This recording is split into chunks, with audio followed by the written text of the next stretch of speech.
Man, everybody know what happened. They know it's breaking news, so you gonna. I mean, hey, it ain't really much to say at this point, man. We knew it was coming. If you tune in to 4133 the pod, if you tune in to Inside the Nest, Smitty already told you, man, it was coming. So before we get started, man, let me. Yo, Philly fam, I'm back.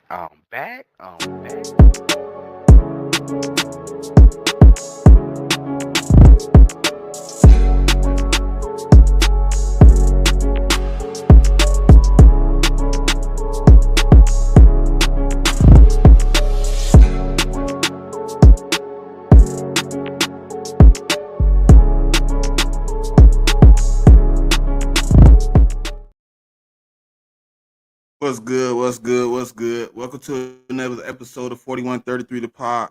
I'm your host, Smitty Eagle, man, and we got breaking news. Breaking news, man. Hassan Reddick has been traded for a conditional 2026 pick, third round if he doesn't play 68% of the snaps, second round if he plays 68% or more of the snaps. Um, Man, it's crazy, man, because I didn't expect it to happen today. To be honest with y'all, I didn't expect anything to pop off today, but it happened. I mean, Hassan Reddick has been traded to the Jets. So now we got to move forward. We got Bryce Huff, Nolan Smith. Uh, my question to y'all, to be honest, is now does that make getting a DN a priority in the draft? Do we have to now prioritize it? I think we sitting at somewhere like $40+ million in cap. Um, we in a position where how we can make a move. I don't know. I don't know. Like I hope we had the opportunity to see these guys flourish, man, and everybody comes in and the snaps work out and everything is great. But at the same time, things don't always work out the way you want them to. So at this point, I gotta say, I'm a little bit at the point where I don't really know. You know what I'm saying? I'm kind of stuck between the rock and the hard place because if we win and everything works out, then we win the deal. But you know what I'm saying? It's pretty much a swap. We probably could have just swapped them Hassan ready for a third and Bryce Huff, and that would have been easy. But I'm gonna bring my guy up, man, so he can give his place on how he feel about this trade, man. You know what I'm saying? So y'all welcome my boy Shay on the show, man. Shay, I know you in the gym, bro, but how you feel after seeing this trade? What's going on, my brother? Can you hear me okay? Yeah, I can hear you good. All right, cool. I'm not gonna lie to you, Speed. I'm a little torn, man. Um, so I was always one of the ones that leaning towards if we can keep Hassan Reddick, if we can make it work, then do it. You know what I'm saying? I still like him as a player, but business is business, and so I know that what he was asking for, we weren't willing to pay. So it was only a matter of time. And when you see how we signed Bryce Huff, the contract we gave him, and then when we did the Josh Sweat's contract, that just made it more evident that he was as good as Warren. Only thing really, the one part about it I don't care too much for is the fact that the draft pick is in 2026. So I'm a little uneasy about that. The other part about it is as far as the cap ramifications of it too. I think it's like he had like a $20 million cap hit.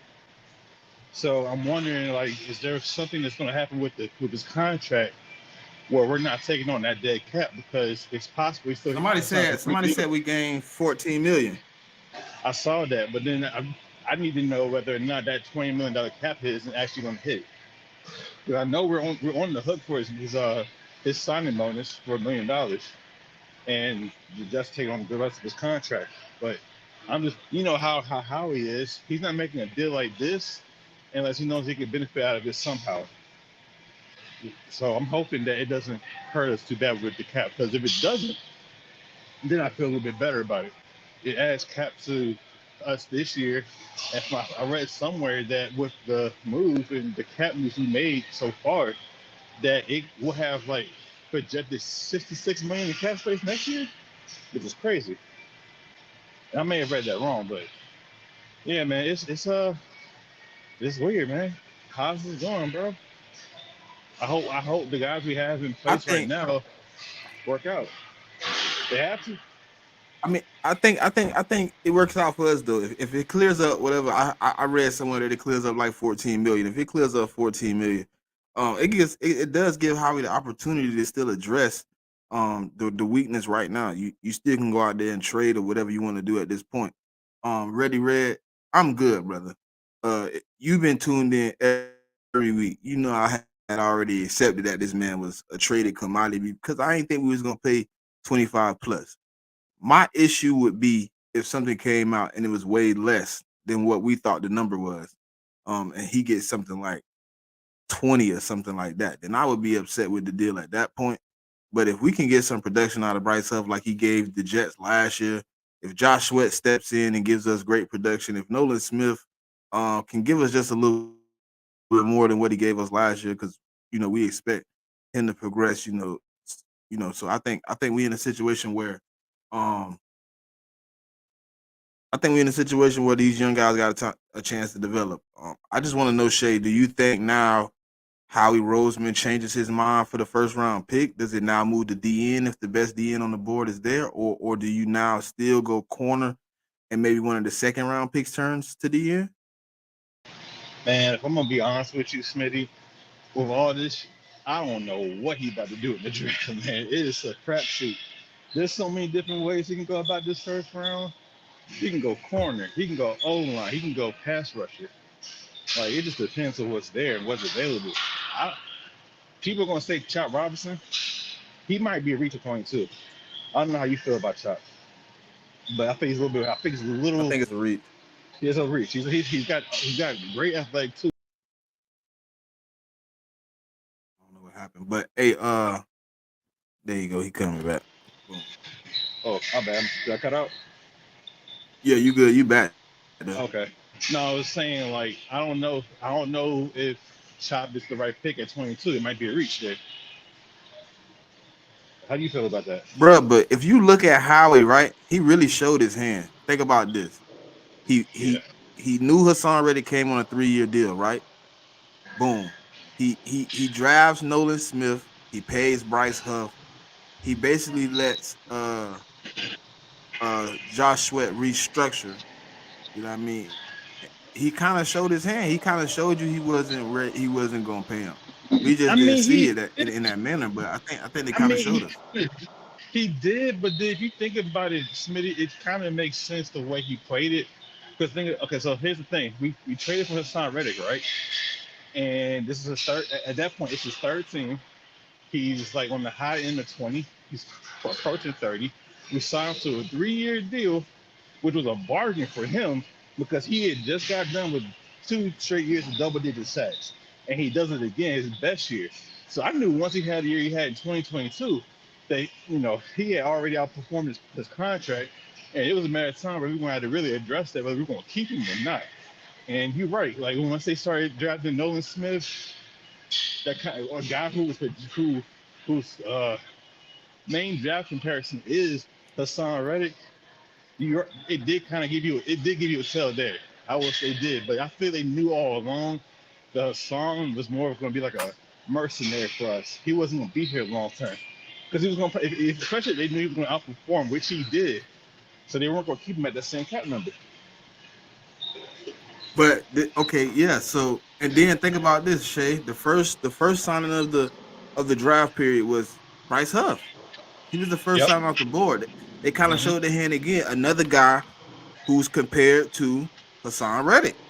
Yep. Brought in another guy that's kind of his same type of comp. Because they knew he was going to command high end money. They knew it was going to happen, especially since they had hope he was going to perform the way he did. They knew it. It's just the But cost of doing business. I think we still in a good spot, man. I think how we gonna capitalize off the if it does free up cap space enough for him to make some moves. I think we can see how we making some moves in the next few days, man. So I think that Smitty extension needs to happen now. Now, go ahead and take care of that. Yeah, he can get Smitty out the way, but that still won't affect the cap that we got right now. It still be the same cap. No, it doesn't, and we already have money to do it. Yeah, So it I'm just curious. it just it'll just make everything quiet down a little bit. It'll make everybody feel a little bit more easy. Does this open the door for the whole Justin Simmons thing again? Do you think, or are we just moved on from that completely? Um, I Because think with money more was cap space, right now. yeah, you do have it back on the board now. Now, if you're working with some more money, if you're working Because it with, sounded like the biggest thing was it was bread. yeah, If think about this, if a son give us 14 back, what is it to give? What is it to give him an extra two and you were off the already cap at that we around like wasn't gonna 30, have?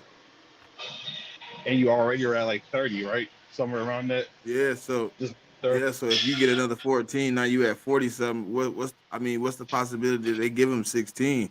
I mean, I think it's a little bit better now than it was before. like a 2 year deal, maybe. Yeah, I something do like it. that. Something like that. I do it. You're not gonna give him a long term deal. He's 31, but you want to get him for the next 2 years if you think he still got that the juice. But I would only give Oh, him Shay. I would only give him 1 year guaranteed money though. facts. Yeah, I would have an out just in case he doesn't perform. I Similar to gave him what a he did with 2 year Kevin deal, Byard. but only one of that years is guaranteed. Similar to what they did with Kevin Byard. So if Well, you, when they took his yeah, contract, yeah, but they still kind of did the same thing. But I think yeah. you bring him in, right? Boom, and then if he don't work out this year, you get an out. You take a small cap hit next year, but you off his contract. You know what I mean? So Also, I think it I think eliminates that's the best way. another need you got to address in the draft too. Because if you get Justin Simmons, you don't have to. I mean, I wouldn't mind drafting this a day two safety, but if you got a guy like Justin Simmons, you don't have to rush that pick. You know what I'm saying? You could Somebody could push it fall out a to you, year, but somebody could or fall to you. you could push at that. Yeah, they could fall to you, or you could push it out. You know what I mean? You could push it out a year at Yeah, that point because now that gives you the opportunity to see what Sidney Brown got when he come back fully healthy. They give yeah. you the opportunity to see how Reed Blankenship blend in with a three safety set. You know what I'm But they saying? need So another then, guy. huh? They need another guy somewhere in I, that room. in the safety room, you think so? Yes. Think about it. But So you don't forget how we do like that UDFA now. Don't forget. I'm a realistic one now. He will go out there if he can get a good one and get one. But if you're gonna get one, give me one who's more athletic than Reed Blankenship. Give me somebody who's athletic but just needs to work on like the intricacies of the position. Because I, Reed, s- I like I Reed. see a lot of people that want us to get Cooper DeJean. I'll take Cooper, bro. I'm not sold. I'm sorry. I don't know what y'all see on the tape. I see a glorified linebacker, No. He's probably a safety. Um, a he box reminds safety. he reminds me. He's got Malcolm Jenkins tendencies, bro. I'm not saying he is Malcolm Jenkins, but he's got Malcolm Jenkins tendencies. You can put him in a lot of different places. He's athletic. Like he's athletic. The one he puts it, the man can run. Like I've seen him break the way I've seen him break with some of these interceptions he had in college. He definitely has athleticism. It's just the fact that you might not want him to be like a typical man corner, maybe not even a zone corner, but he could be a slot. He could be like an occasional like he could be a chess piece basically. He's like this year's. I think he might be this year's Brian Branch. I don't think so. I don't Yeah. agree. I'm sorry. I don't see it. I don't see it. I think he's decent. I think he got decent athleticism, but I think you get him in the NFL, you start putting him out there on them tight ends and making them work. I think you can find a lot of weaknesses in this game because that's what I seen. And the dudes with the twitch, he get worked a lot, man. I just think I don't know. Maybe he can be developed, but I think right now he a raw prospect for me. I think he's a good football player, man. I don't know. He'll I think he'll succeed. You know what I'm saying? This is gonna sound very typical, but I'm gonna just say it. Like how many how many white cornerbacks have you seen come out in the last 20 years so they were actually considered playing cornerback? You have some type of athleticism. You doing that? You know what I'm saying? So I think a Yeah, lot. but how many good ones came out in general? I mean, he's the first one in a while. All right, so we He's the gonna first one. figure it out. We'll see. I think he's a good football player. Man, Is he I'm my number sorry, one pick? man. But I wouldn't man. take him in the first round. If he fell to me at 50, cool. If he's at 50, that's a steal. Shit, he shouldn't be Yeah, there. I ain't doing no extra. I ain't doing no extra stretching or jumping to get Cooper DeJean. No, The I only wouldn't person, move up listen, there. the only person in the second round I'm moving up for is Coop. which we might have to do because I feel like more and more time passes, he's gonna end up being projected in the 30s, bro. Listen, that's the only person I'm moving up for. Anybody else, I'm staying still, man. You gonna fall to me, man. I ain't moving up for him either. Dallas Turner going top five. I ain't got time to be moving way up there. He might be going top five to top seven. Ooh, I don't know about That's I too don't know much. about that one. Top five. That's ain't going top five. That'd be crazy. I Dallas don't Turner think ain't going past 8, bro. He ain't going past Atlanta. he probably go top 10, but five. I mean, I think first five is gonna be the first four quarterbacks, and then Marvin. Man, we always get a shocker, man. So I think he can somehow slide in I'm telling you, bro. at either. I think he can slide in at 5. I think he can slide in at 7. I think he can slide in at 8. Bro, You like the never know, thing. bro. You gotta think Arizona also got 2 first round picks. They got the opportunity to move around and make something happen. Here's what always They ends up could happening, bro. they could take him. They could take him at 4 and then move back up All in right, the my first car. in the first round and get a receiver. Here's what always happens, bro, about quarter. This is why I believe the first four picks are quarterbacks. We've seen teams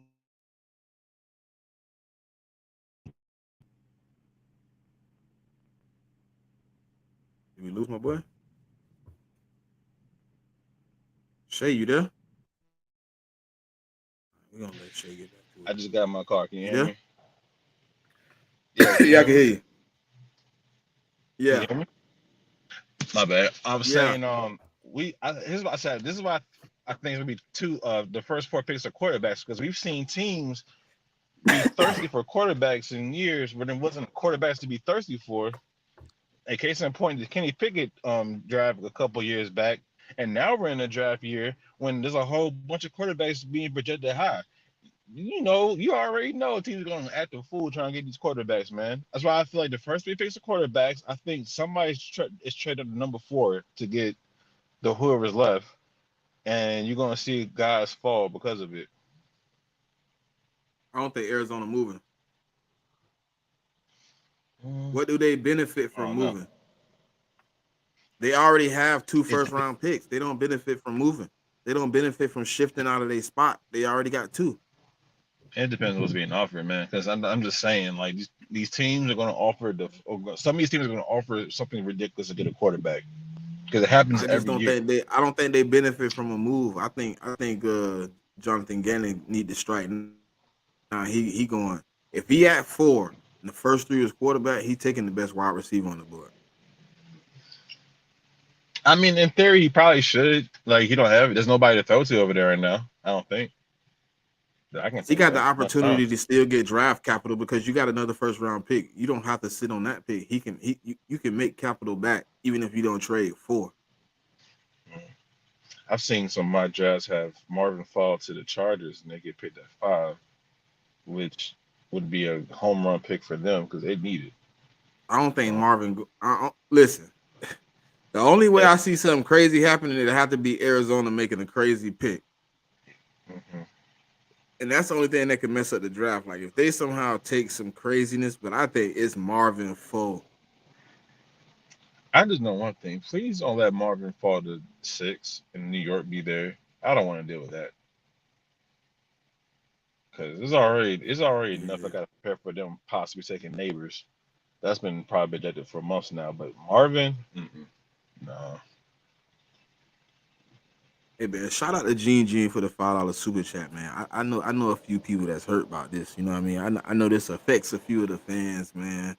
It's a little hurt, but I had prepared myself though. You know what I'm saying, Shay? I had kind of already accepted the Yeah, we were fact ready. We were that ready. one of them We were was ready. gone, and then I said Reddick was gone. I was like, man, he gone. Like, As soon as it happened, bro, I just was looking for the pick compensation, dog.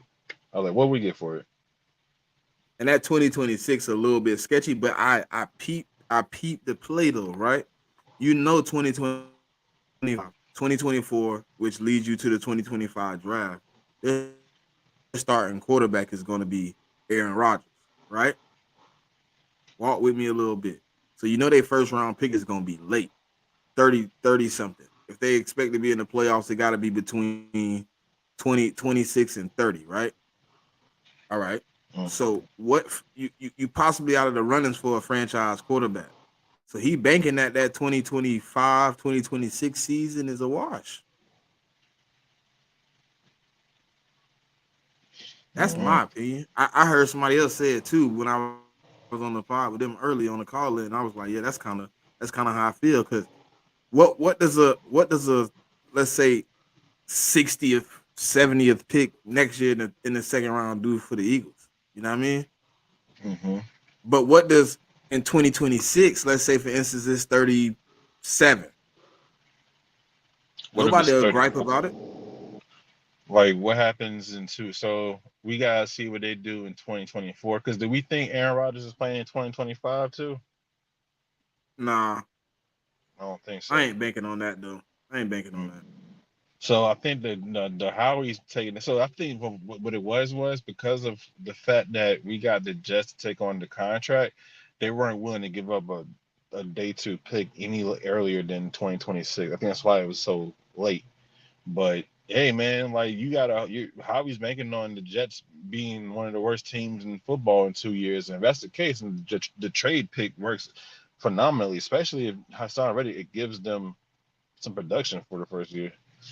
And Because if he doesn't work out right, then next year we get a third. So I think it's a 2025 third if he don't play the 68% you snaps. gotta But hope you gotta hope he balls out or balls well enough next year so they become a second round pick, and then you gotta also hope that in Aaron, what's 2025 happening, brother? the Jets are one. You gotta hope in 2025 the Jets are one of the worst teams in football. Yeah, man. It's a fleece. It's a fleece if that's how it breaks out. Yeah. If somehow they the worst team in 2025, and somehow we get the 33rd pick in the 33rd, 2026 draft. anywhere between 33rd to like 36 is like worth it. But like the only problem about it is just the fact that we gotta wait 2 years to see that shit manifest. You know what I'm saying? Aaron, you've been watching for a minute, bro. I see you in here every week. You know I had accepted it though. You know what I mean? I told us at the beginning of the off season when they started hearing that it was trade rumors for both guys. I told us, man, we got to accept the fact that it might be moved out, man. We might be moving on. And with that being said, I mean, it has happened. It has moved on. But hey, Shay, you want to say anything to the people before you get up out of here, bro? Nah, man. Come follow us. Follow me at it's Shea Butter, capital I, capital S, capital B. I'm part of a podcast called Trenches. Co-hosts are all different fans of the division. Our next episode is going to be April 20th, 420. So come join us. Bring your best roll up, and we're gonna have a good time. But it's still Fly Eagles Fly Smitty. We'll be all right. I mean, it'll be all right, bro. Probably working on something. Yeah, man. Shout out to Shay for dropping in with us, man. I don't know if you're going back to work out, man, but if you is, man, break a sweat for me, brother. I'm done, bro. Love. Yeah, man. Before we get my next guy up here, man, you know I had to bring this fella, man. But I seen his comment. I don't know if I want to click it now because I had scrolled on Twitter. I think he might be a little upset, y'all. But we gotta bring Unc on, man. You know what I'm saying? Big Stu. What's happening, Stu? Go ahead. I'm gonna let you talk. I'm gonna just sit back. I ain't saying nothing. You on mute. I can't hear you. I can't hear you. You on mute.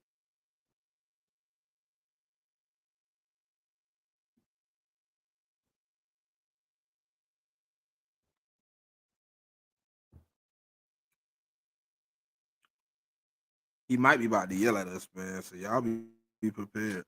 I think he upset. I seen his comment after I sent him the link. I said, "Oh God, Stu bad." But I don't give a damn. I'm gonna let him spill his motherfucking guts, man. He can have it. Somebody got to be mad for me because I had already accepted.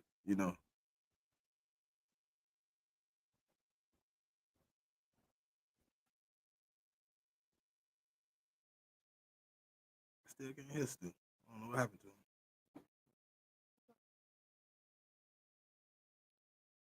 We'll get Stu back in here, man. But Stu mad. I read the comment. I was like, oh man. But man, it's a iffy situation because I kind of trust Howie to make another move now. Ooh, thank you. I kind of trust Howie to make another move.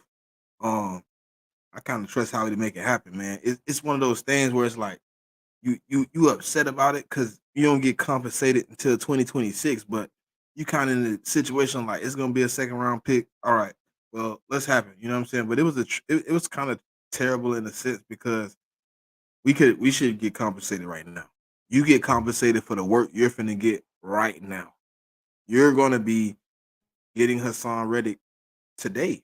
You know what I mean? It ain't tomorrow. So you know what I'm saying? I think we should have been compensated today. I'm gonna stand on that. But Howie Roseman banked on whatever he banked on. So you know what I'm saying? We gonna appreciate that, Aaron. We gonna see what transpires from this because I'm a stumped because right now it does seem like a fleece. It does seem like a fleece. And if he don't play 68 or whatever percent of the snaps that he's supposed to play, uh, we in a situation where we end up with a third round pick for Reddick. We probably could have got that at the beginning of the beginning. You know what I mean? We could have got that off the rip. I think we could have got that this year. I think, you know what I'm saying? We could have got a third in the 2024 draft. I don't think we had to wait to 2026 or 2025. But however it worked out, man, it's over with. I mean, we can't really change that. But I know next year we're gonna have a good amount of draft.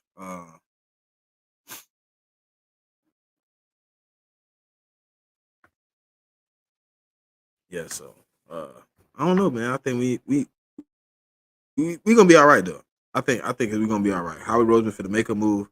We open up a great gap of cap space for next year also. So I think right now Howie Roseman need to do something for us now. I mean, you moving all our guys. I mean, you brought in Bryce Huff, but I think now you need to lock up Smitty. I think Smitty need to get locked up. I know, he in good hands with Howie Roseman, but I think, just to calm down some of the pain and transgressions we're going through right now, I think the Smitty contract is almost dire need. I think we need something to grab onto to feel a little better. Um, because after watching Hassan lead, which is one of the pillars of the defense the last 2 years, it's you know what I'm saying. It just feel a lot better if we could just lock up Hassan Reddick, man. I mean, lock up Devontae Smith, give him his extension right now. Then how we can go out there and make some moves. I know how we can make some moves. The draft is wide open for Howie to be able to jump out there and do some things. So I'm not really worried that he's gonna if he's gonna make a move. I just want to know what it's gonna be. Um, I know it might change some of your mock drafts, so I'm gonna be interested to see what happens in the mock draft. But I'm gonna do another mock tonight. I don't know if I change my position though. I don't know if I don't want corner now because Hassan Reddick gone. I think maybe now at 53 or maybe at somewhere else, or maybe he make a move to move up, or you can maybe use that. I don't think you can use conditional picks and trades though. If I'm not mistaken, you can't use conditional picks and trades. So um he gonna figure it out. You just gotta believe in Howie. I'm trying to wait for Stu to get back in. I don't know what happened to him. I thought he was gonna come right back. Um I just can't believe I'm kind of shocked we traded him to the Jets. Like we took their best pass rusher, signed him to 17 million, then trade them our best pass rusher for a third, maybe second round pick. Like I just don't get it. I don't get the compensation. I don't get how it worked like that. Um,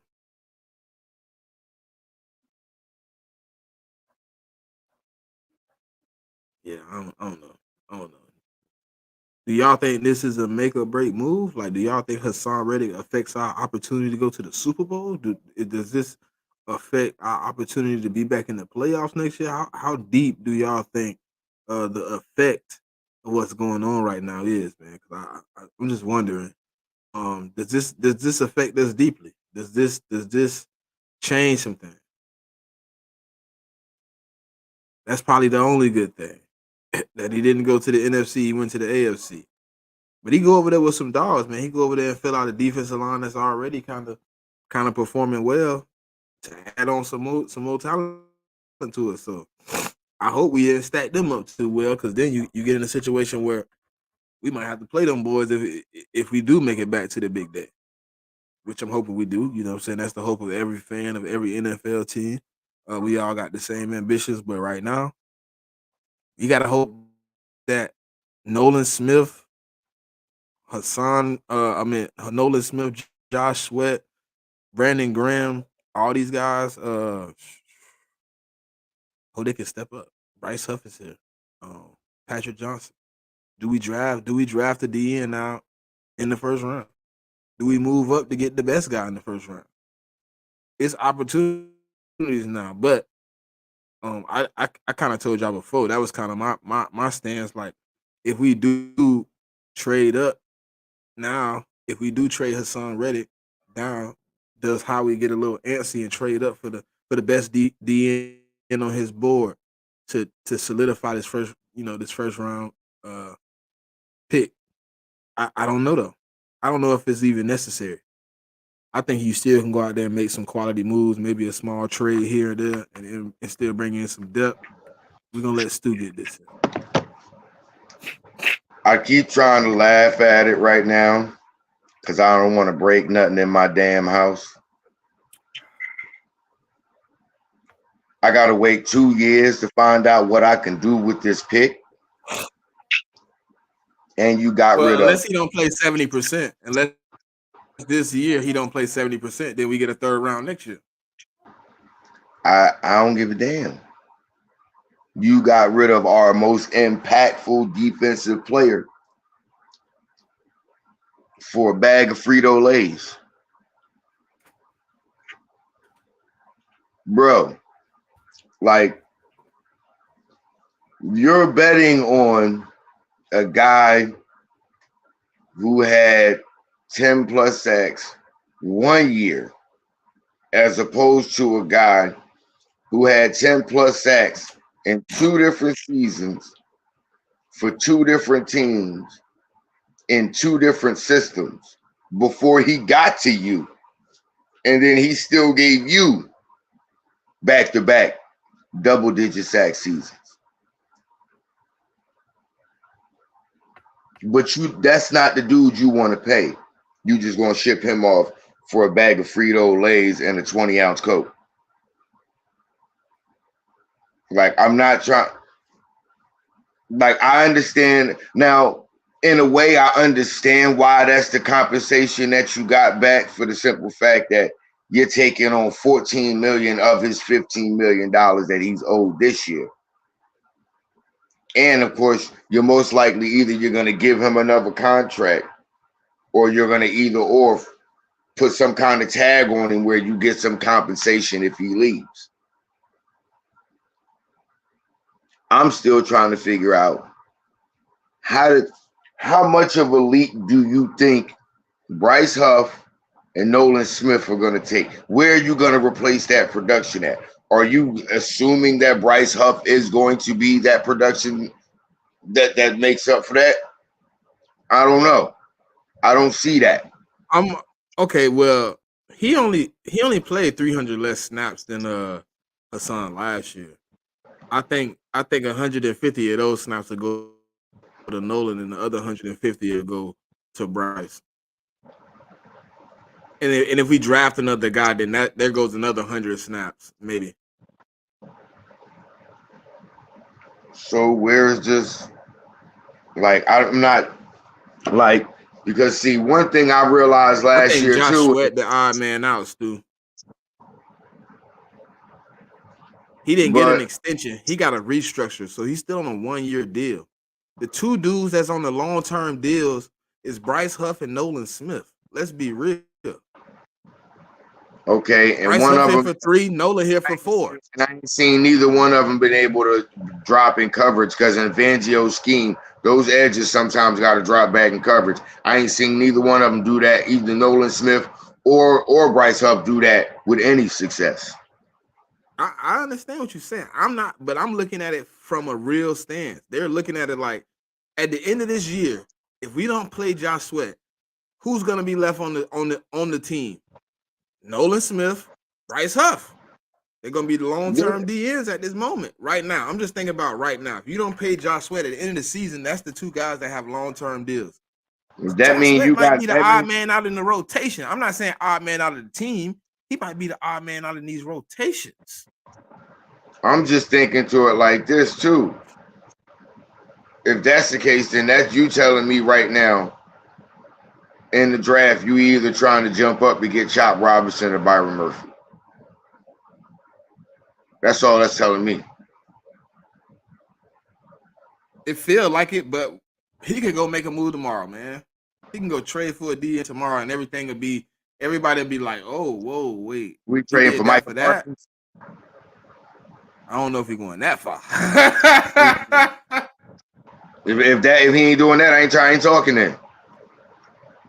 We might go get something though. You never know, man. There's a lot of other DNs out there that can compliment us better than Michael Parsons right now. You want to go? So you telling me you want to go? Look, Hassan Reddick on the defense, as far as on the defensive front, you also knew, not only do you know you had to worry about Jalen Carter, you had to either double team him and Jordan Davis. You had to worry about Fletcher Cox.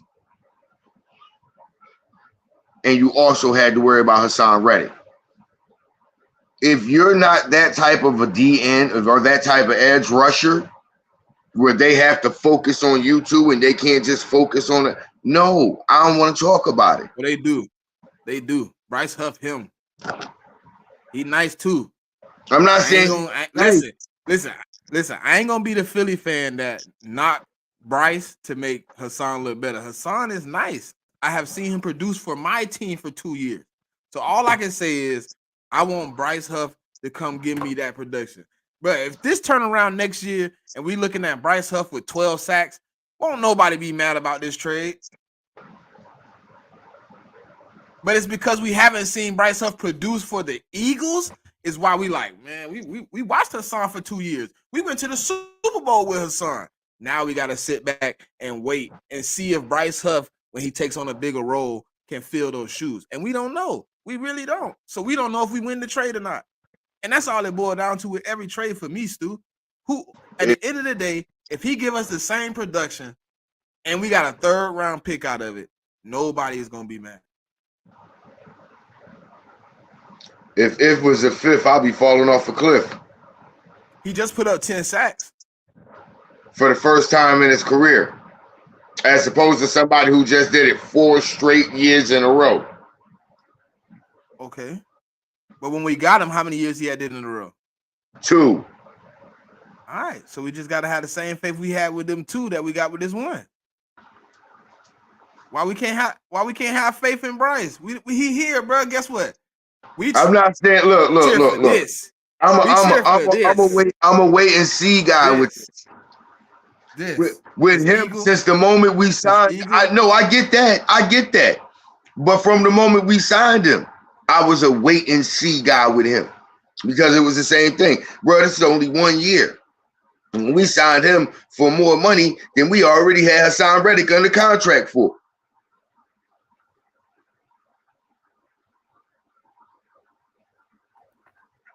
Like that's why I was like, oh, I don't know if that was a wise move, young Padawans. Like that don't sound like a wise one. Looking at the tape, man, that man, I think he's gonna be straight. I'm not worried as much as everybody else. I'm gonna miss Hassan to the bone because he did bring that fire off the edge. He was able to make impact plays in big moments, like he was that. But it's the NFL, man. It's a business. You know what I mean? He wanted money. He got to go get paid, and I can't be up in arms about what happened because even though you claim to want to be home, right? There's a number. There's a reaching point, and they reached as far as they could, and maybe Hassan didn't get the bend we thought he did. Maybe he didn't. Maybe he didn't give us the opportunity to re-sign him. It's possible. If we come to the table with 22 and you at, let's say, 25, there's no way you could have made some type of bend. There's no way how we could have made a type of bend to make it work out. So it's I obviously we couldn't have been close. I was literally just watching Fryer and Hugh Douglas last night, and I said, man, look, he's saying 25. We already offered 21. Meet him 21 and 22. Meet him in the middle of 23. 23 and a half. Cool, let's ride. Like for real. Meet him in the middle of 23 and see if he'll come there. Crazy. He said 25. You started at 21. What's in the middle of that? 23. But when we see what he get paid, I think, Stu, once we see what the Jets pay him, I think we all gonna be like, all right, we couldn't pay that. The same way we felt about Javon Hargrave. But when he signed that deal for 20, 23, 24, you yeah, we couldn't afford it. Hey, look. I knew Hargrave was going. I knew he was going the moment the season ended. I knew that was coming. Yeah. I already seen his market was going, we wasn't gonna pay that. And I was cool with that though. I was cool with that. My main thing was we were relying too much on players that were too young to fill that void. Like we were relying on a guy going into his second year and a rookie to replace somebody who was basically in year 6, 7 right there. That's not going to work out like that. Yeah, I don't know how they thought that's how that would work out. And I don't think we're going D tackle either. Look, I want to look. Listen, we got a rookie. We basically just picked up a rookie. That PJ dude is a highly talented rookie. Yeah, and I'm of the mindset of at 22, I'm listening to calls to see who trying to come up. I'll drop back to like 28 and grab Ezra Cooper right there. Nah, give me Nate Wiggins. I'm gonna put Isaiah Rodgers at the 2, Nate Wiggins at the corner. How we coming up off of Slay and Bradbury contracts?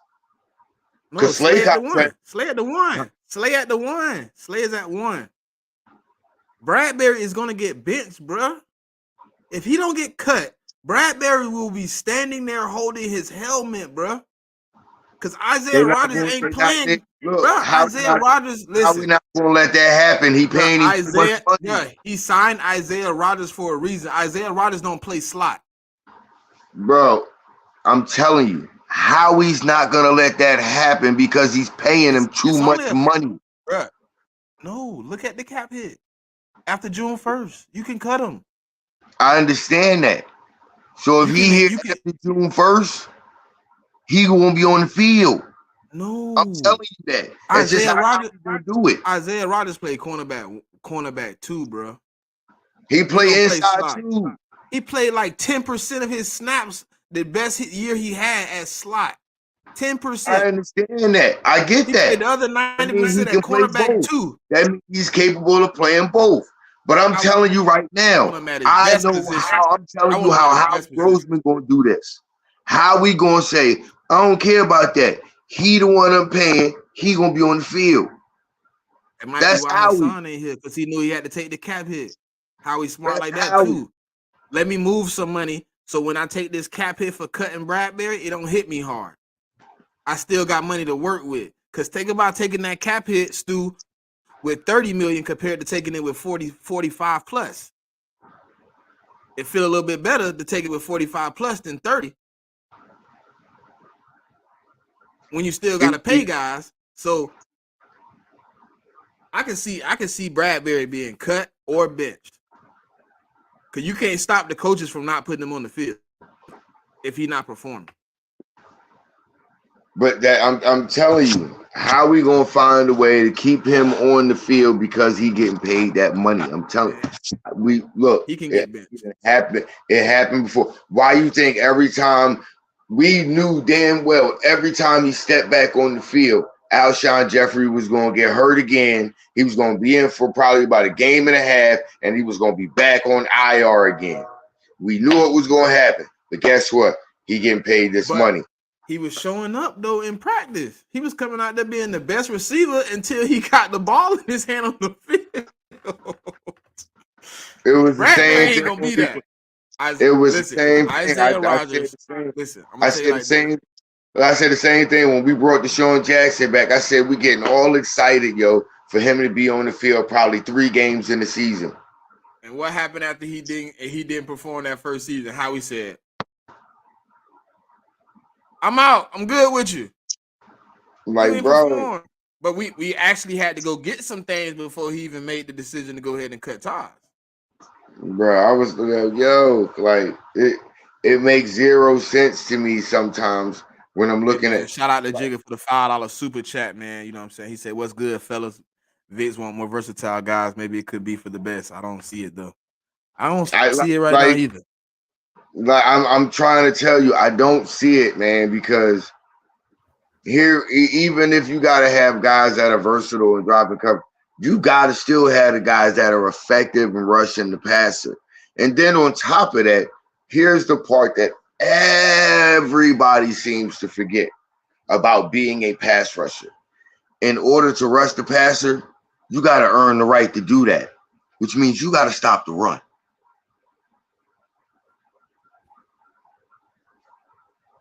Which means we got to have stout linebackers too. What's something we ain't had in a while, y'all. Some good linebackers. I don't believe in Devin White, but y'all want me to believe in him though. Who is y'all?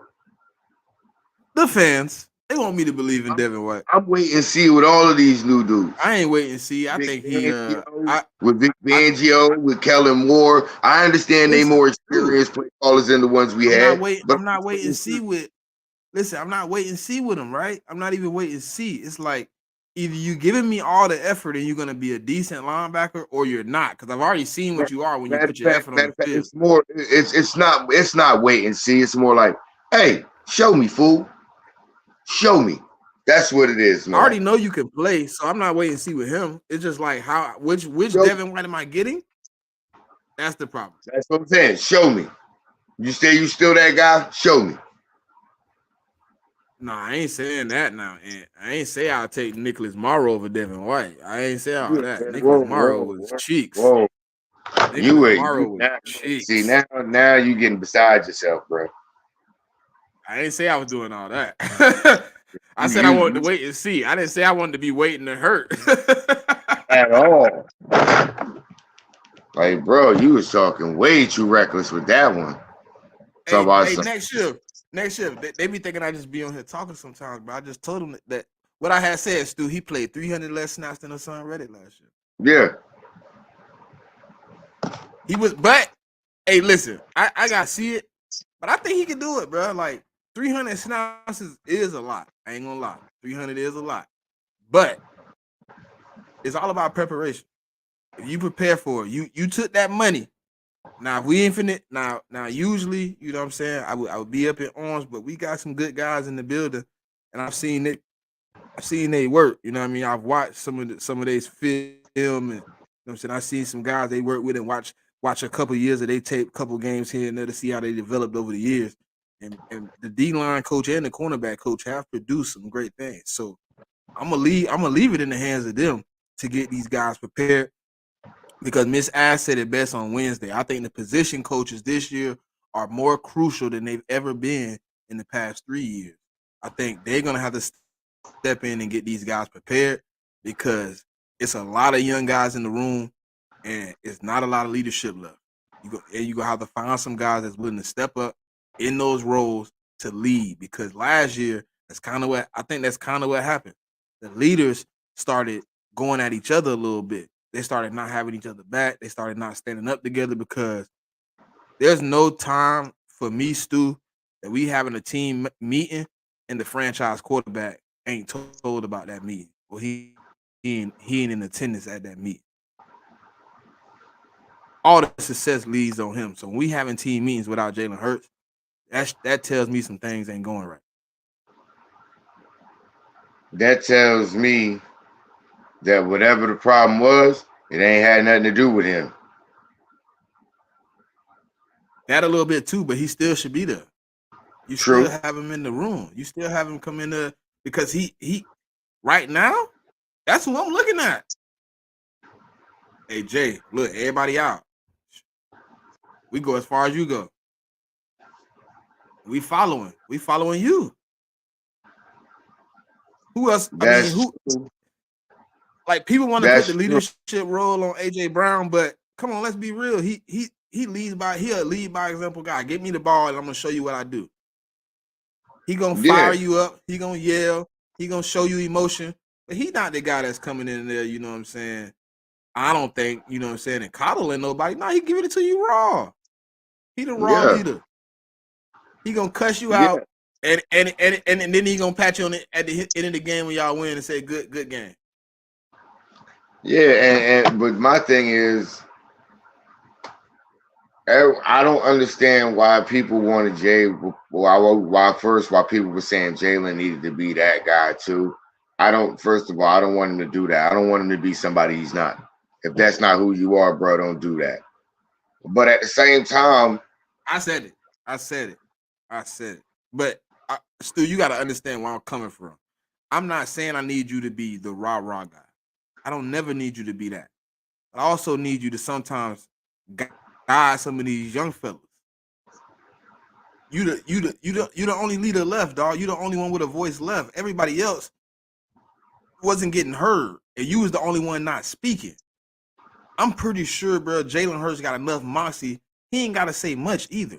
I'm not asking you to give a whole soliloquy of how people can get better, but just, hey, man, we need to tighten the hell up. We need to get this shit together, man. And I ain't talking about in the locker room. In the moment. But let's get this shit together, man. Let's lock it up. And maybe he is saying it, but they weren't portraying it as that. So when you look at any of the film, it just looked bad. Any of the games, it looked bad because he just sitting there, and it's like, damn, is he really locked out like that in a moment like this? Even though you know Jalen Hurts is what's going on in his head, shit, somebody else might need to hear what you got to say. Just say it. Maybe you need to cuss Quez out one time. Just be like, hey, stop dropping the damn ball.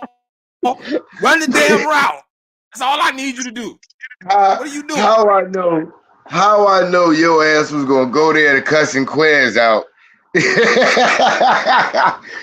Maybe in the Super Bowl, you should have cussed Miles Sanders out. Maybe we would have been better. Just cuss him out one time. Hey, what the hell is you doing? You've been running the ball all year. You got 1,300 yards, and you telling me you can't run it in the Super Bowl?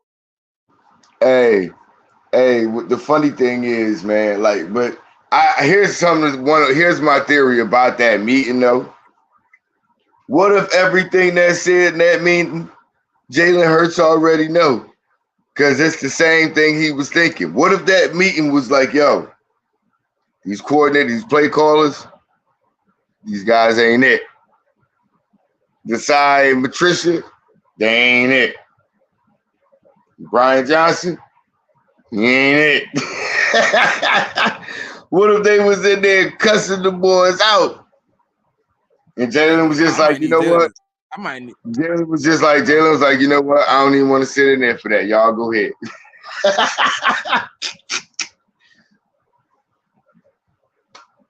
I think that's what it boiled down to, Stu. I think last year, after that San Fran game, they stand up for Bradbury, bro.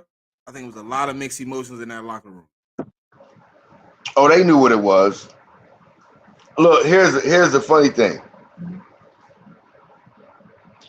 I think everybody on the defense, in some kind of way, they still don't like him for that guy, because even though, come on now, that's some ticky-tack call right there. But somebody done spoke on. Listen, Stu, like I know what you're finna say, right? Some people still mad about it, but it's been spoke on. I know it's been spoke on, and that shit done been told to been deaded. Hey, look. I know what Bradbury did. I know a few people in here hot because we should have had the chip. Hey, we trying to get back, man. We gotta let that shit go and let's get back to it. Leaving him out But like here's the that, thing about it. leaving him. Here's the Listen, thing about Stu, hold on, it. You hold on. can't let that. You Stu, can't hold let that hold go. on. You know you Leaving him can't out let like that go. that though affected everybody though. Leaving him out in the cold like that to let another team come in your house and disrespect him in front of everybody, and then they put that on national TV and you saw it on every ESPN. Guess what every other team said? Them some suckers. Them some busters, and we can run over them just like they did. And guess what? 6 out of the next 7 teams did that. Here's the thing about that. You notice they walked over there and they had all the D linemen and all them and Trent Williams and them behind them. And they walked up to the small. Notice they ain't walked nowhere near anybody they size or anything. They went to go pick on somebody smaller. All that told me, and I promise Y'all you, seen them coming, hold bro. on, because this is the point I want to make, and I promise you, anybody can go back and y'all can check the tape on this. Trent Williams is a fake ass NFL tough guy. Every time he's in any type of scuffle, you go watch it. If it's somebody that's around his size, he only get the better of him because he come from the blind side or the side of him and hit him from behind, or he's always going at somebody smaller face to face.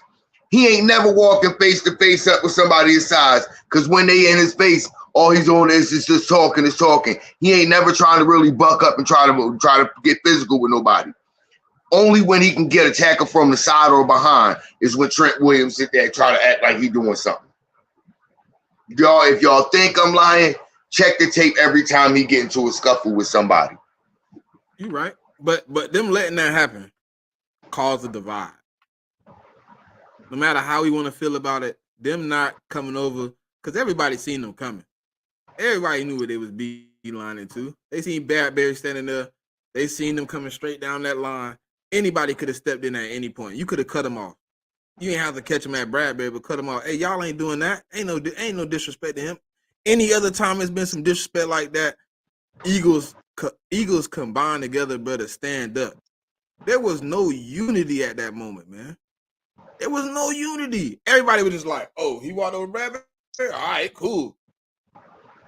That's why. It wasn't even no. That's what I'm saying. Rush That's what I'm to the saying. moment. Like, y'all was right there.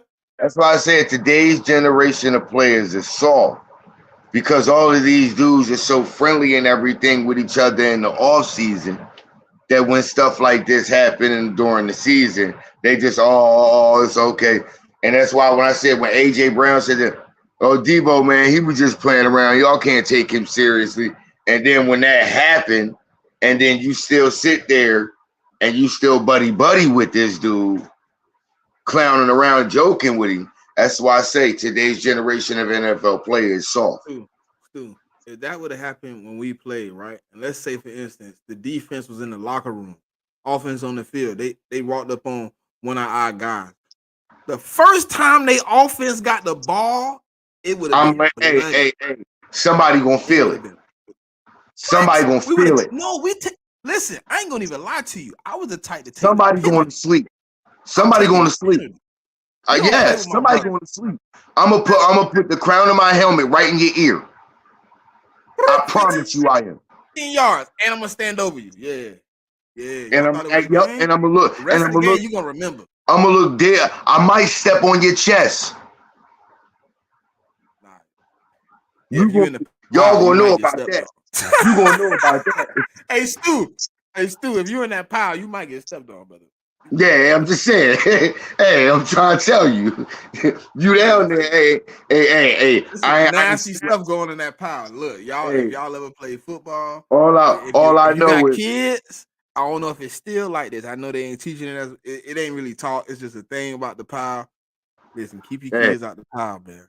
Listen, man. I told my kids, listen, Stu, I told my kids like a couple weeks ago, ain't no running backs in here. Ain't no running back. Look, we outside. We receivers. we safeties. Quarterbacks. We ain't playing no running back. Ain't no running backs in here, man. We ain't trying to be nowhere around these big linemen. We don't need none of that. No, listen. I'm trying to put you in Leave a me out of position space. that when you turn 40, you can walk with your kids. You can go out there and play catch with your kids, and you ain't trying to ice your knees because you done ran the ball 300 times since your freshman year in high school every year. Yeah, exactly. Hey, look, we going outside. We gonna be in some space. We can go ahead, make a move, and go ahead. Yeah, Yep. that's what we gonna do. We're gonna get We- shifty and guess what? We're gonna practice the I'm gonna teach my kids to practice the what's his name? Lockett. oh You know that yeah. man went a whole season without getting tackled? Hey, He Lana. almost went 2 years. He went a whole year without getting tackled once, dude. Literally catching it, seeing, nope. Okay. But it's nothing wrong with that. No Tag me down. quarterback out there. You tell quarterbacks to slide. He's like, hey, I'm sliding too. He's like, yo, just tag me down here. I'm good. I'm good right here. I ain't you go where. Just What's tag up, me Amanda? down. How you doing? Oh man, but Yes, yes, yes. I think we gonna be ultimately okay, man. I think we I seen a mean, lot of great ultimately, players come at the Eagles. We seen a lot come and go, right, Stu?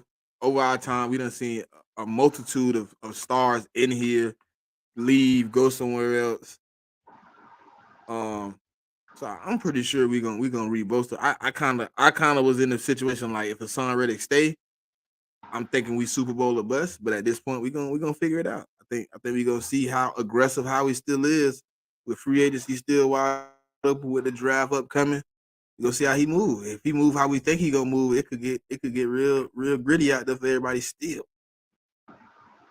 no next shift. I'm not trading up for Brock Bowers, man. What is you like, bro? Come on. We got enough on offense right now. Only thing I'm worried Yeah, I about is ain't running listen. two. Somebody Well, said I'm it worried about best. RB2. Hey I'm Stu, sorry, somebody said it best, right? They I said, can't. Hold on. I'm just saying, I can't go into the season with Kenneth Gainwell being RB2. I cannot.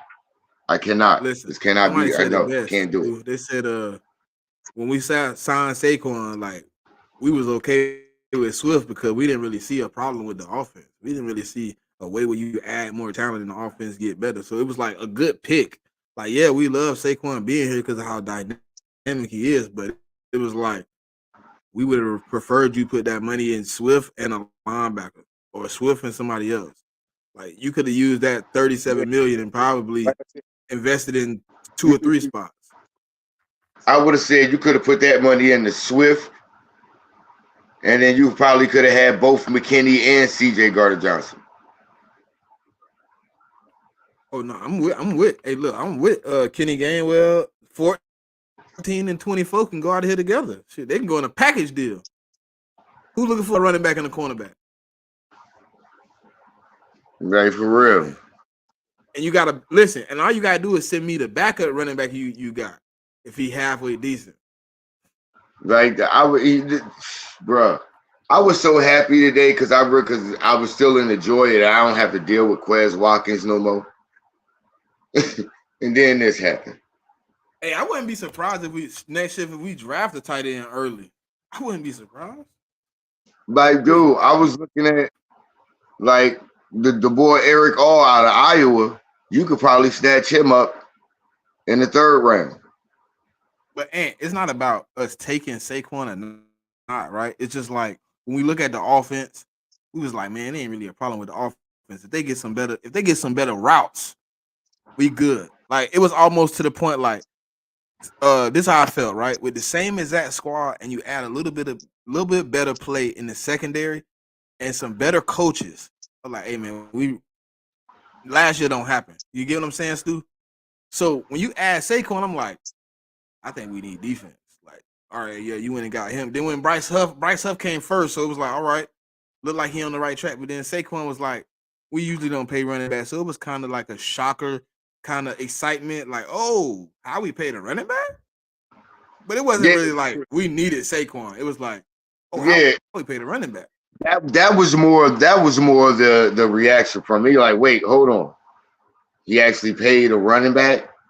Like, because the last time Howie Roseman had anything to do with a running back getting money, it was shady. Yeah. So I'm like, hold on. He paid a running back. What's going on here? And then like the fact that he got Devin White, I'm mad that it was only a 1-year deal. Because if only in this 1-year deal, you got to think now he's coming in, he's learning a whole nother scheme, and you want to see him be at his best in a scheme that he's just learning in this offseason, as opposed to giving him multiple years where he can, this first year, he's still learning the scheme, he gets comfortable with it. That way, you know, by the next year in the scheme, he already knows the scheme. He's gotten comfortable in it, and now he can be that guy that actually helps other guys come along too. Hey man, shout out to the 76 people in the live with us, man. If you haven't already, man, hit that like button, hit that subscribe button. You ain't gonna want to miss it. Hey, look, I usually don't even pop on this early. Everybody in here can tell you they probably was shocked when they see me come across their phone. Oh, Smitty going live at 4:00. Yeah, man, I had to. Like this is dire needs. So you hit that notification bell, you'll catch me anytime I go live, man. You won't miss none of it, man. And you know we have great people on like Stu. I think I'm waiting on Ant to get off so I can pop him in here too before I get up out of here, man. But you know, I still got about 30, 45 minutes left to rock with my people, man. You know what I'm saying? Because I'm gonna see y'all tomorrow, man, at the 10-team mock draft, 12 o'clock. Check down. Hey, look, it's already posted on my page. I know it's a lot of birds of Broad Street for the draft things coming up, but scroll down just a little bit, you'll see it. Hit the notification, man, it'll come up. You know what I'm saying? So you could pop in and help me draft right now. Listen, Stu. Right now, I got 2 first-round picks. You got 2, and I traded Hassan Reddick. Okay. What's the other? 15, all right, you got 22. I got 15 and 22. Okay. 15. That's in range.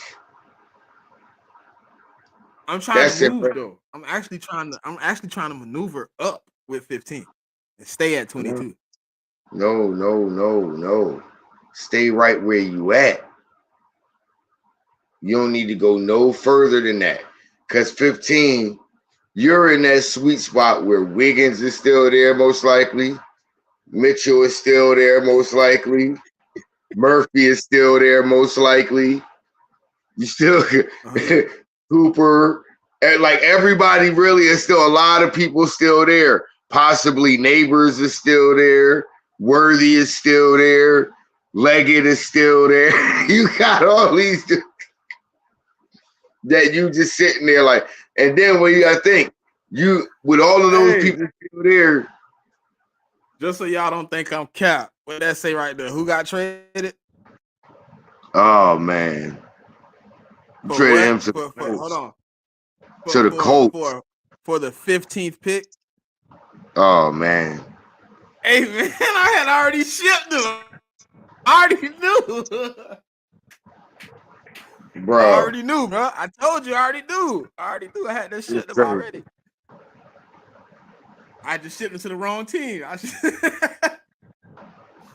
Hey, no bull, right? You want to know the first team I tried though? It was the Jets, but they wanted too much. They wanted some extra stuff. I was like, nah. I went to the Colts. See, I would have tried the Falcons. I did. I ran out of tries. They Cardinals. I ain't tried the Cardinals, but I did try the Falcons. I ran out of tries. Let's say I seen it though, man. I seen it. Falcons to the Cardinals. Like, don't trust me. In a mock draft, I've traded him too. So hey, look, that's the only one I ever trade. Like, I ain't never traded Sweat because I kind of felt like Sweat restructuring. Listen, Hassan Reddick messed his hand up when he let Sweat restructure before he signed the deal. Because if he signed the deal first, Sweat is on the trade block. You let him restructure. So now he's a cheaper, younger commodity. He frees up cap space for me now. He's being team friendly. So now when I come to you with that 21 or that 22, even after he restructured, and you tell me, nah, it got to be 25, it got to be 26. All right, that's cool, Hassan, man. Hey, look, whenever the trade come, man, you know what I'm saying? If it come, we gonna move you. But if not, we gonna play you on the 15. I can't do anything over 20, 22.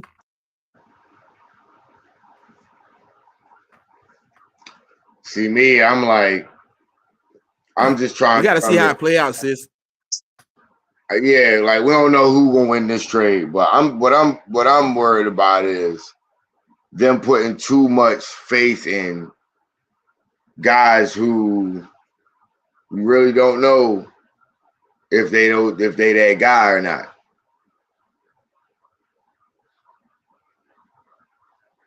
You really like I'm like, yo, do we really know? Like let's not get it twisted. The Jets defensive front was nice last year. They got a real nice defensive front. So you put a lot of faith in somebody who, you know what I mean, and hasn't really shown that he really that guy. Hassan Reddick has showed you playing against the run and the pass rush. He showed you. So put a lot of pressure on these young bucks. I think we're in a good position though, man. I think if you listen, we can win this trade. Now, if don't Huff get me wrong. turn out to be what I think, because I think he's young and I don't think he got a lot of tread on his tires. So even though he's going into the 4th year being in the NFL, to me, he's only played 500 snaps, and majority of those snaps basically came last year. So I think he's pretty raw.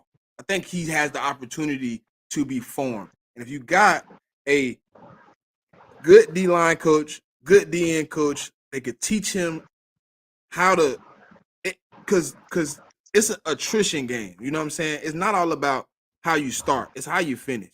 So you probably going to have to teach him to slow it down just a little bit, preserve himself. You ain't got to use all your moves in the first half of the season. You can spread it out. You don't gotta go 130%. Let's do 130 when it's on the line. Right now, teach him how to go, because he's only had so many snaps. And I think that's the problem with Jordan Davis, Stu. Last year, look at his stats when he played the same amount of snaps as he played the year before, right? Take off the 49ers above, right? Line it up. You'll look. He was way better than he was.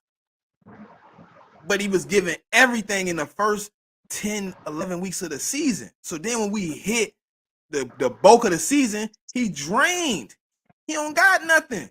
His last breath, which I hate to say, was Josh Allen chasing him out of bounds. That was it. Yeah. He was. Yeah. After that, you didn't see him. And that was kind of the problem. He gave everything he had so early. When the end of the season, and he was the gassed. fact of the matter is, but see, the thing about it was, and that's why I said those D coordinators wasn't it, because there is no way that he should have been on. They should not. The defense should not have been on the field as much as it was, and the reason why it was is because we were so terrible on third down. We were the worst team in third down all year long on defense. Who was calling the plays on third down? Matt Patricia. All year long on defense.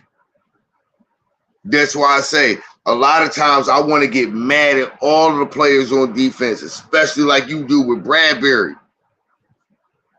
I keep remembering all year long these dudes just trying to remember 2 different schemes and play 2 different schemes every single game. Every game.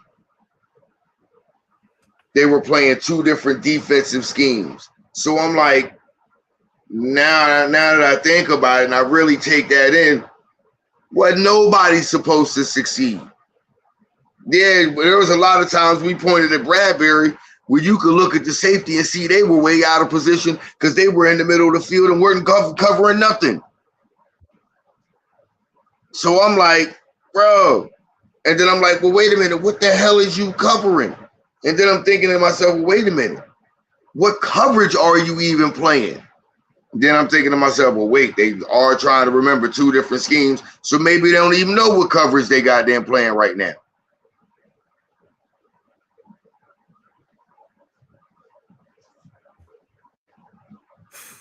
But I think Vic Fangio and his guys, they gonna stress execution. They gonna stress paying attention to what's going on around you. They're gonna it's gonna be stress. Staying Oh, home, being on detail. time.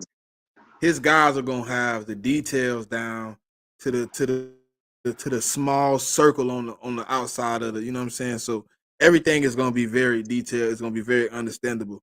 Um, Stu, I heard some today that I kinda like too.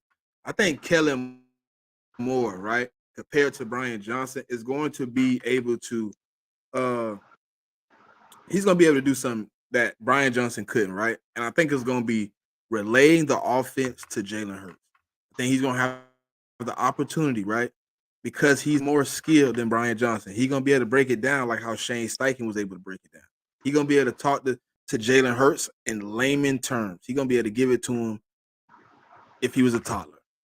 And I think that's what Jalen Hurts kind of needs. I think he needs that, all right, understanding of the offense, because that's kind of what he had when he had 2 years of Shane. Like the first year, he didn't understand what was going on, so he made some errant plays. The second year, he was like, okay, I understand the offense. I see it. Cool. But that was communication, is what I assume in my head. Like the communication between Shane from year 1 to year 2 got better. I think the communication between Kellen Moore and Jalen Hurts in year 1 is going to be better. It will be, because you're talking to somebody who literally played in the NFL, who was a backup for the Cowboys, who literally retired from playing and immediately became on their coaching staff, climbed up real quick to be the quarterback's coach. He was the quarterback's coach when Dak started to actually take off a little bit when they first got Amari Cooper in there. And then all of a sudden, that next year, he the offensive coordinator. All of a sudden, they all averaging 30 points a game, and everybody looking at Dak like he a top 10 quarterback in the league. As at one point, people was asking, is Dak Prescott top 5? I started asking, are all y'all on smoking better weed than me? Because ain't no way in hell y'all that high to think the dude was a top 5 quarterback. But so I think he just understands how to. So after the Hassan Reddick move, we are sitting at $47 million in cap space. Whew. And we only need probably about 15 mil for our free agents. I mean, for our draftees. 10. It's only 10. 10. Okay. So you're sitting at about 35 to play with.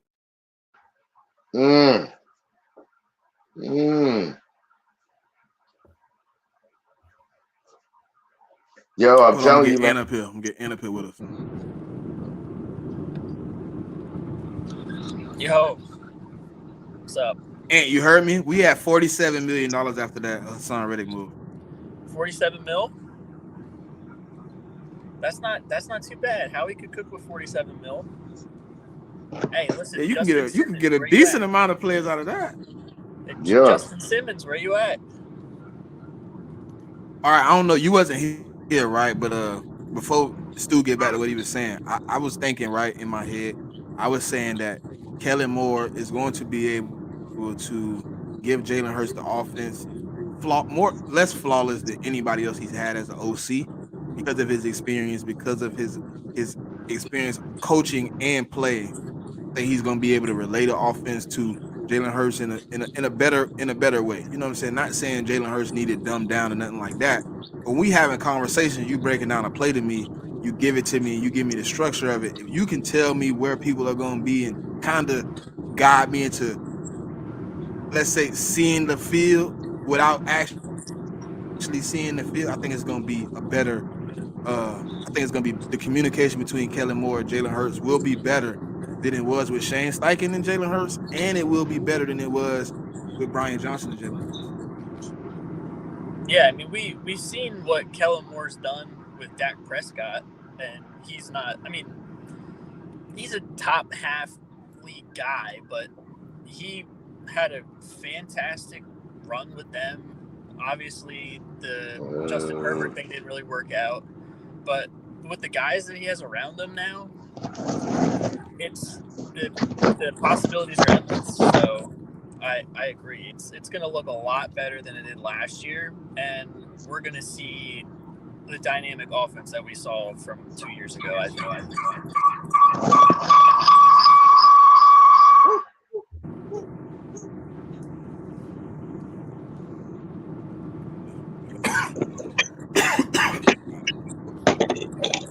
All right.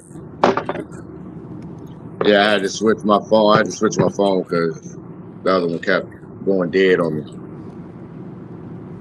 Are you good?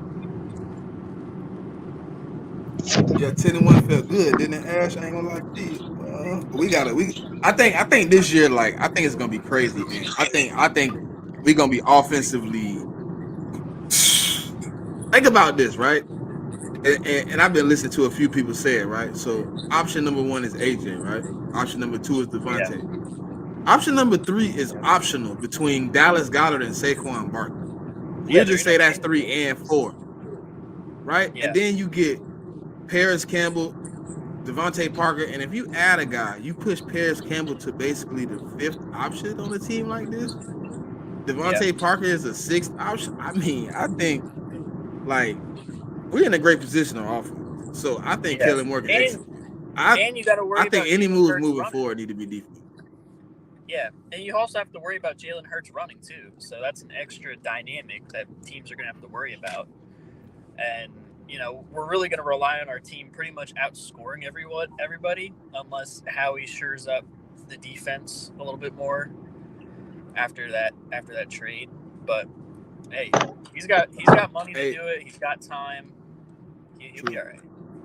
Hey Stu, some people said somebody was saying in a comment the other day, Jalen Hurts ain't never had a running back like this. I said, and Saquon ain't never had a quarterback like this. Yeah, he ain't ever had Saquon never had a quarterback in the NFL. Period. He came into the league. He came into the league to nothing but cheeks at quarterback. Yeah, Eli for 1 year. Like I said, nothing but cheeks at quarterback. No, the second year Eli was cheeks. The first year he had a pretty good season because that was the year him and Saquon, all them boys went crazy. Yeah, Odell too. Because isn't that the year? Yeah, that's the year they went to the playoffs. And then Odell went and had that epic picture on the boat. That was Saquon rookie year, wasn't it? Yeah, I think so. It might have been that or the following year. I'm not too sure. And then after that, everything been boo-boo. But think about that. He's going to hit to his 6th season and he ain't had nothing decent but 1 year. His offensive line, trash. Quarterback play, trash. Receivers around him, trash. After they got rid of Odell, they haven't even had a receiver that's basically been a 1,000-yard receiver consistently. All right. I'll sum it up like this. He came into the league where he had a quarterback whose arm was turning to a wet noodle, and then and then the quarterback that took over for him got an arm that's nothing but a wet noodle, but at least he can run if the field is wide open for him. If everybody paying attention to something else, Daniel Jones can run, but his arm is a wet noodle. What up, Big Simple? Big Simple in the building. What up, bro? Like, so Saquon, but the running quarterback he got, the running quarterback he had, can't run like this one. Yeah, absolutely not. No, not at all. Nowhere close. Look, this is the positive for me for Saquon, right? And this is something we haven't had. I don't think ever. I love Westbrook. I love Westbrook. I love Shady. I love even having Swift last year. This man is the total package, and he's doing it at 6'230". He has the same ability as Swift had last year in the backfield to make a man miss, but he also has the power to run him over. Then he has the speed ability to go from 0 to 60. House call. I've seen this man play us, right? And I can't tell you what year it was. This man had the worst first 3 quarters ever. I was like, oh, we shut him down. All of a sudden, he broke like 50 or 60 yarder off on us. I was like, oh. 2019. I don't think they did. They win. I don't remember if they won or if we No, won, they but I didn't remember him win. breaking it off. I think we They won didn't though. win. It was just the fact that he was able to like, boom. And I seen it all that 2020 year, 2022 year. Like when the game was on the line, it was like Saquon, please break one, and he was breaking one like every week. So it was like, you bring that to this offense, right? So you already had to stack the box for Jalen Hurts. Now you have to figure out how to stack the box and play coverage because you got 2 running Can't do ability. it. You got 2 dual threats in the backfield. And don't get me twisted though. People are trying to knock Saquon for his screen game. Listen, Saquon is deadly. However you want to use him in the pass game, but you let him get a linebacker 1-on-1 going up that sideline. Jalen Hurts It's a dropping a wrap. dime. It's a wrap. That's It's a something wrap. else that we missed. We weren't Kill. really targeting the running back downfield. That's an aspect Saquon. But you know why, Ant? Is because Swift was struggling with pass blocking. They was trying to do that. Yeah. And I noticed it too. You notice what they do with Stu with Kenny, and I don't like it. He always chip blocking to a check down. Like, nah, just let him run the route. Just cover the extra man and let the man run the route. Why is he chipping? Now that's an extra time. Oh, I gotta chip. Now I gotta get out. And if the chip don't be successful or he wrap you up, now you're not even a check down. I didn't like that. I think you should just with Saquon, just get him out there. And whoever covering me better be there, or it's game time. Yeah. Yep. I agree. And if he is there, and he get the ball in time, where he can get the ball and get you squared up, still might be game time because he might just shake you out your boots or run you the hell over. He might give you a quick shimmy. He might give you a quick shimmy and then stiff arm you to your face. He got some. Listen, and you know what? He got one of the. Somebody said he last year he accounted for more yards in the backfield than any other running back. Because his offensive line was so bad, he was literally having to make extra moves in the backfield more than any other running back. And his numbers, somehow they did the next gen stats too, and he was like, they tried to do like Barry Sanders numbers, and they were saying like his numbers last year wasn't close, but like if you had to identify like who he was having to operate like last year, it would have been close to like Barry Sanders. I said this: these 4 teams, Bears, Panthers, Steelers, and Lions. No, who was it? Bears, Panthers, Steelers, and Giants. Those 4 offensive lines, them dudes, I'm right now. You know, honest to God's truth, they couldn't block rain with an umbrella. Those offensive lines can't block rain with an umbrella. I'm telling you. That's the thing. If you behind those offensive lines, just look, run for your life. Run for your life. That's what I say. Everybody. That's what I said. Everybody saying Kenny Pickett is off. He's not as bad as people. That boy was running for his life most of their best offensive lineman last year. They got from us. Yep. Yeah, Sayamalu. He signed there last year. Their best offensive lineman came from us. So I'm sitting there thinking to myself, if that was and you got to think, if that was their best offensive linemen. And when he was on all offensive linemen, he was the weak link. How much help you think he had on that offensive line for as far as pass blocking? 0. I just don't understand why he came here. That was my whole thing. I don't know, but He literally just got into it with management over there because he wanted to be the starter. And then you come to a team where you know you the backup.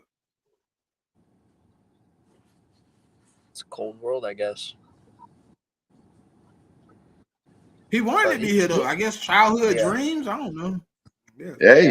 Hey, He grew up. He grew up a fan, so he'll be better in a Kellen Moore offense than Mariota was. That's all I know. and that's another thing. I just have faith that he can do something. If Jalen go down for a game, he can do something for one game for us. I seen Kellen Moore win games in Dallas with Cooper Rush. He damn near won with Easton Stick last year. Nobody That's ever what I'm saying. He was. I seen him go 5-1 with Cooper Rush. I'm pretty sure I can get him to win me at least 1 or 2 games with Kenny Pickett. I agree. Let's just hope Kenny Pickett ain't got to play 1 or 2 games. That's true. Unless they at the end of the season because we locked up. Yeah. Yeah. It's a lot if you go off history, Jalen Hurts. Hey, look, if you go off history, Jalen Hurts probably gonna miss a game or 2, but you never know. He didn't miss one last year. Yeah, but see, if you think about it though, I look at it like this: Kellen Moore was drafted in what? I mean, Cooper Rush was drafted in what round? Who? Exactly, Cooper Rush. Oh, you said Cooper? I don't know. Exactly. We know Kenny Pickett was drafted. We know Kenny Pickett was drafted in the first round. Therefore, we already understand he's a more talented quarterback. So if you can get a 5-1 record with somebody as less talented as Cooper Rush, you can win me a game or 2 with a first round talent in Kenny Pickett. Yeah. I guess.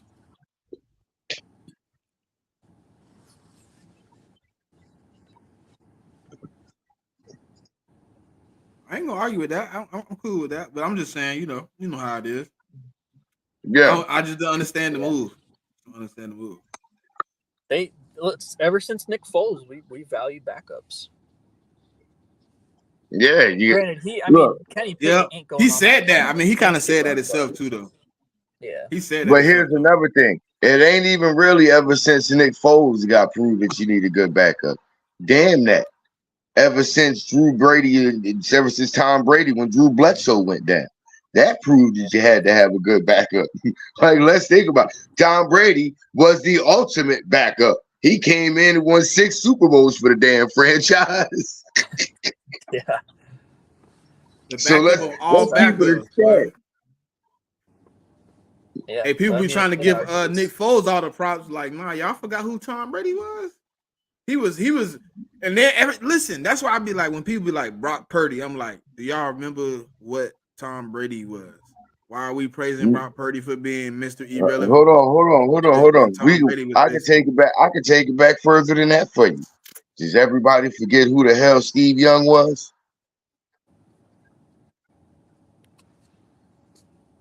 Does everybody forget that was Joe Montana's backup?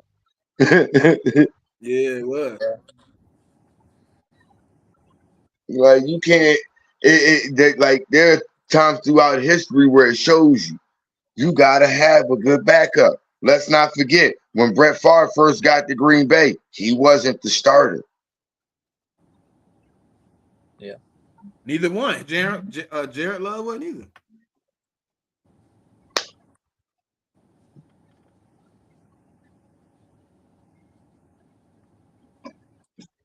Yeah. So as a backup, I don't hate Kenny Pickett. I'm cool with it. No, not at all. But I just didn't understand it though, like, cause he was just in a big spout with Pittsburgh, like how he wanted to start and how he wanted to be a big role in the offense, and he didn't think And then you go to a team where you're like, I don't need the same thing I had in 2021. I mean 2021 with Gardner Minshew. Where you come in, let's say for instance, you do come in and win a game. I don't need you beating down Nick Sirianni and Kelly Moore talking about you want to start in minutes. You think you should be the starter. You He don't can do need that that all in he the wants. locker room, man. Well, you better go in the But corner you and don't have need several if you seats. going for championships, Anthony, you want everybody bought in. You don't want no controversy. Yep. Because that caused I people agree. not to like Kenny. Now you got a backup who possibly ain't getting prepared because people ain't dealing with him. And you think you was coming in, man, we told you what it was, man. Then you still went and did that sucker. And you sit over there. We're gonna work out with Tanner McKee. Yeah. Tanner Matter McKee of is fact, a dog. I will say. Wouldn't it you be stay bad? away from Tanner McKee. We don't want you infecting him either. Go work out in the corner by yourself. No, we gonna work out with Tanner. You ain't even the backup. You just go sit down over there with the training staff and see if they can give you some massages or something. We want Tanner to be the backup. Go help the equipment staff. I'm pretty sure they got some laundry to get done. Yeah, dude, man, I don't know, but it's we got a good situation. I think we're in a good situation. I think everything is even where it need to be, man. Yeah. But Just gotta hey, it's trust 80 us. people here, man. Shout out to the 80 people here with the live chat. If you haven't yet, subscribe, ding the bell. I mean, both well, this guy next to me, Day One Podcast, and I don't know when he gonna start a podcast, but he keeps saying it. So if you want, you could just listen. Hold on, Ant. If you want, his name is right there. You could just subscribe to the channel, and maybe if he start getting subscribers, he'll start doing videos. Maybe. We need a See, Stu Vision podcast. We need it. Hey, Stu, y'all don't need try to steal me no y'all excuses, don't bro. need the Stonebird podcast. Yeah. We don't even need you to go live. We just need videos every week of you going the hell off. We gonna be cool with that. Yeah. Cause It could be hey anything. look, cause you know I'm gonna probably go off about something. Yep. I'm gonna And go then off about your something. comments gonna be live. He gonna be mad about something. I'm ready. Look, I'm trying not to show how mad I am about this bullshit. You know what I mean? But it's all good, man. It Look, ain't that bad. I don't think it's that bad. nah, man. I you know what? I tell you what, it ain't as bad as when Reggie White left. So I ain't that hurt. It ain't as bad as when B Dog was gone and he signed with Denver. It ain't that bad for me no more. So I'm all right. But we didn't trade Reggie, right? He left free agency, right? I know. That's what I'm saying. He walked. Yeah. I know. Neither we Yeah. ain't trade At least We we got ain't trade B Dog neither. Nah, But we like I just didn't said, sign B Dog. exactly. I Same ain't with hurt it. when they was gone, so I can't be hurt when I'll be all right. I feel you. I mean, Hey, at look, least I we ain't gonna got a lie. young player. The one that hurt me the most was D-Jack. Oh. Yep. I I would agree. the reason why the one that hurt me the most was Shady.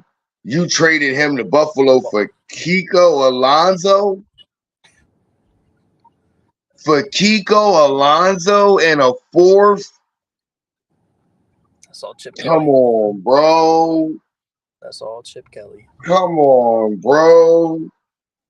And he made I was one good devastated at play. that. He made one good play that first year. In that first game against Atlanta, he made that one-handed interception. And from then on, he was straight buns. Straight cheeks, bro. He was trash. I never understood why, but that's Chip Kelly. He did not know what the heck he was doing. That away. let me know right then. When I saw that trade that we traded Shady for Kiko Alonso and a fourth,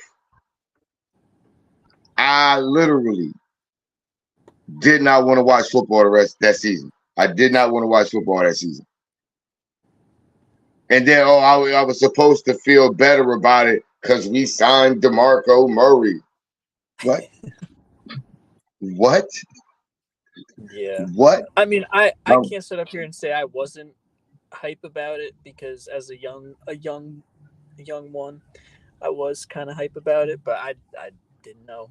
I was what 12.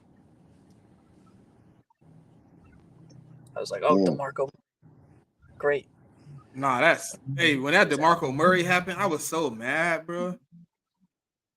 I was Yeah. upset. I was like, why? We could have kept Like, Shady. Why did we get DeMarco Murray? and that, like, word. Oh,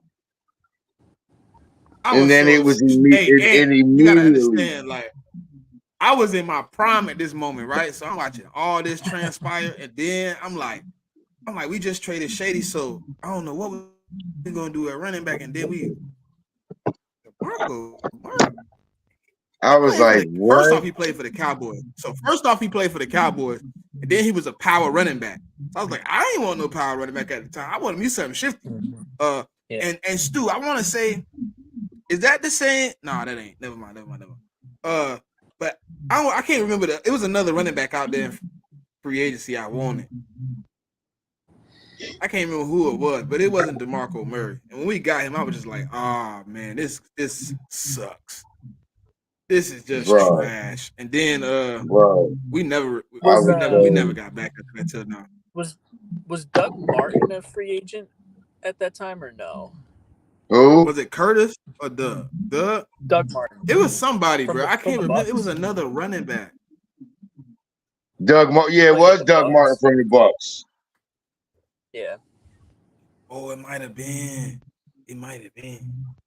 Yeah. It was somebody that had a good year the year before. I was like, we need to go get them, and then we ended up with DeMarco Murray, and everybody was like, "Oh yeah, he gonna turn out." I was like, "No, he's not. He's not gonna work for us. He's a Simple. You know what? power." Simple. I'm gonna cuss you out today, little bro. I swear to God. Simple. The only reason why you say big trade and you like it and so much is because you ain't got to face Hassan Reddick twice a year now. That's the only reason why you like it. Because you ain't got to worry about whoever your quarterback is running for their damn life. Don't start with me today, Simple. Hey, quick I'm at the question, hour Simple. 42 minutes. Go ahead. Hey, Simple. Quick question for you.